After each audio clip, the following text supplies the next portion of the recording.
Pernah kebayang nggak sih, tiba-tiba didatengin aparat, tapi kita bingung, ini beneran atau enggak dan harus ngapain? Nah, kali ini kita bakal bedah sebuah cerita yang mungkin banget terjadi.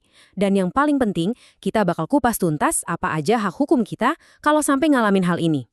Oh iya, sebelum kita mulai, penting banget buat dicatat ya, semua materi dalam pembahasan kita kali ini sumbernya dari teman-teman di akun edukasi hukum pojokhukum.id. Tujuannya cuma satu, biar kita semua makin melek hukum. Oke, kita mulai ya dari sebuah cerita. Cuma satu kalimat pendek, tapi bikin merinding ya. Kalimat ini adalah awal dari sebuah kisah yang sayangnya bisa menimpa siapa aja. Singkat, tapi penuh dengan rasa takut dan kebingungan. Yuk kita lihat apa yang sebenarnya terjadi di balik kalimat ini. Oke, coba bayangin posisi Anda. Baru aja pulang kerja, badan rasanya udah mau copot. Tiba-tiba ada dua orang datang, ngakunya penyidik. Mereka minta Anda ikut, alasannya cuma buat klarifikasi. Anehnya, nggak ada surat tugas, nggak ada surat perintah, nggak ada penjelasan kasusnya apa.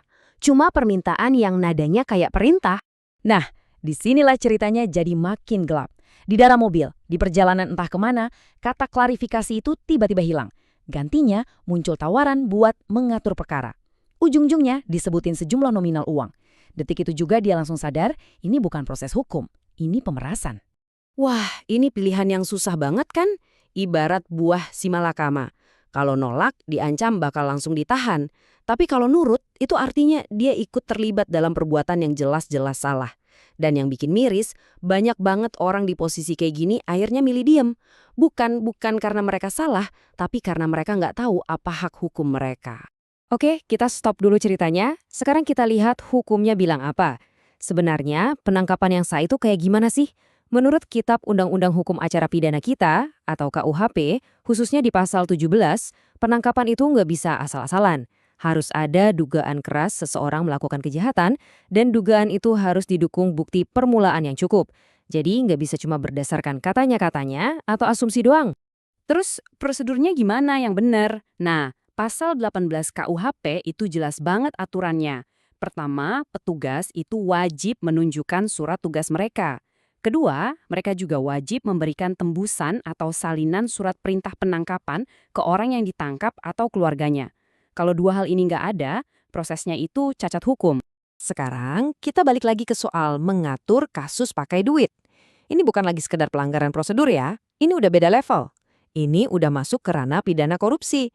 Undang-Undang Tipikor di pasal 12 huruf E bilang kalau ada pejabat yang pakai jabatannya buat maksa orang ngasih sesuatu, ya kayak uang damai tadi, itu adalah korupsi lewat pemerasan. Ancamannya serius banget nggak main-main. Nah, ini dia poin paling penting dari semua ini. Seharusnya kan hukum itu jadi perisai buat kita, jadi pelindung, bukan malah jadi alat buat nakut-nakutin.